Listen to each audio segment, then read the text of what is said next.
गेला. अरे काय गावा आहे तुम्ही जेव काय समजते? 100 रुपये आता तर 50 रुपये म्हणाला. जीएसटी पण आहे, असे काय करताय? पण मला माझ्याकडे काम होणार नाही ना.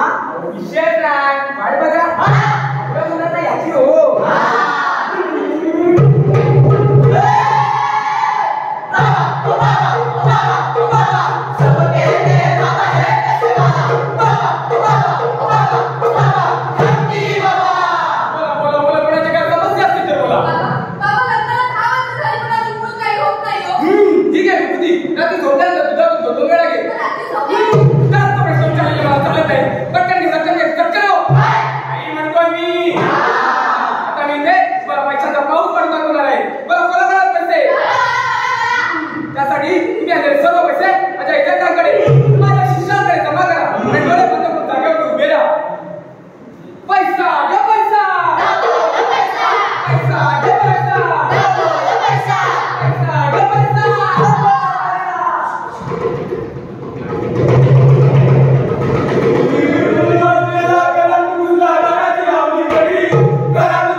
ती एक तर मुलगी आहे आमची. काय म्हणते?